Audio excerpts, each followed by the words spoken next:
কালীঘাট তৃণমূলের সাংসদ অভিষেক বন্দ্যোপাধ্যায়ের আর্জিতে এবার তৃণমূল ত্যাগী 20 জন এনসিপিআই সাংসদের বক্তব্য জানতে চেয়ে নোটিশ দিল সুপ্রিম কোর্ট। বিধানসভা ভোটে তৃণমূলের ভরাডুবির পর কাকলি ঘোষ দস্তিদার সুদীপ বন্দ্যোপাধ্যায় সহ তৃণমূলের প্রতীকে জিতে আসা 20 জন লোকসভা সাংসদ এনসিপিআইতে মিশে গিয়েছেন। ওই 20 জন সাংসদের পদ খারিজের দাবিতে প্রথমে লোকসভা স্পিকার ওম বিড়লার কাছে আর্জি জানান অভিষেক বন্দ্যোপাধ্যায়। কালীঘাট তৃণমূলের দাবি এক্ষেত্রে 3 মাসের মধ্যে স্পিকারকে সিদ্ধান্ত নিতে হয়। অভিযোগ সেই সিদ্ধান্ত নিতে দেরি হওয়ায় সুপ্রিম কোর্টের দ্বারস্থ হন অভিষেক বন্দ্যোপাধ্যায়। মঙ্গলবার প্রধান বিচারপতি সূর্যকান্ত, বিচারপতি জয়মাল্য বাগচি এবং বিচারপতি ভি মোহনার বেঞ্চ 20 জন এনসিপিআই সাংসদকে নোটিশ জারি করে বক্তব্য জানতে চাইল।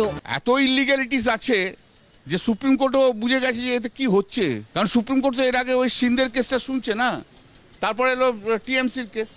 তো ভারতবর্ষের গোটা পার্লামেন্টারি ডেমোক্রেসিটাকে নষ্ট করে দিতে চাইছে রুলিং পার্টি। তো এবার বুঝবে সব।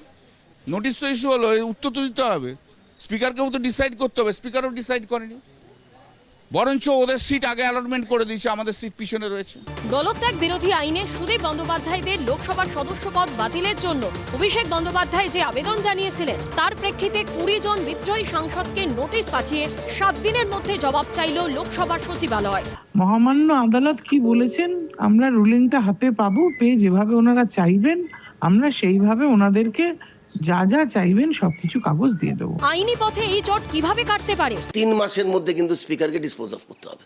তুঠারের সাথে প্যারাগ্রাফ 4 বলছে যে it has to be along with the political party. রাজনৈতিক দলটাকে বাদ দিয়ে খালি লেজিসলেচাররা যদি যায় বা এমপিরা যদি যায় তাদের ব্যাপারটা কিন্তু গণ্য করা হবে না। সংসদে তৃণমূল ছেড়ে 20 জন সাংসদ এনসিপিআইতে মিশে গিয়ে এনডিএকে সমর্থনের ঘোষণা করেছে। বিধানসভাতেও দুভাগ হয়ে গেছে তৃণমূল, কালীঘাট তৃণমূল ও ঋতব্রত তৃণমূল। এনসিপিআই এর মতো ঋতব্রত তৃণমূল বিজেপি ঘেঁষা বলে মনে করেন রাজনৈতিক বিশেষজ্ঞরা। মঙ্গলবার একদিকে সুপ্রিম কোর্ট যখন এনসিপিআই সাংসদদের নোটিশ পাঠালো, তখন ঋতব্রত তৃণমূলের উদ্দেশ্যে হুঁশিয়ারি ছুড়ে দিলেন কল্যাণ বন্দ্যোপাধ্যায়। এই পার্লামেন্ট দিয়ে শুরু করলাম, এবার বিধানসভা দেখছি ওদের বিধানসভা মানে বিধায়কদের ঋতব্রত দেখছি ওদের কোন গ্রুপ জানি না, দেখছি চামচাগিরি করা ছাড়িয়ে দেবো। বিধানসভা আমাদের স্বীকৃতি দিয়েছে, আমরা মূল অপোজিশন, পশ্চিমবঙ্গে বিরোধী দলের নেতার স্বীকৃতি আমরা বিধানসভায় পেয়েছি।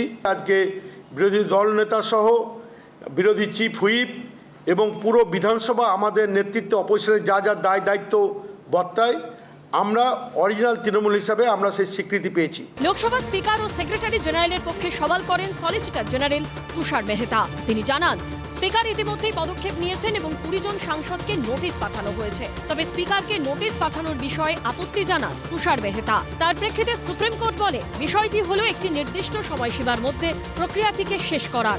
সাংবিধানিক পদে থাকা কোনো ব্যক্তিকে আমরা নোটিশ পাঠাতে চাই না, কিন্তু তার বক্তব্য শুনতে হবে। তখন তুষার মেহতা জানান, তিনি স্পিকার সেক্রেটারি জেনারেলের হয়ে কথা বলার জন্যই উপস্থিত রয়েছেন।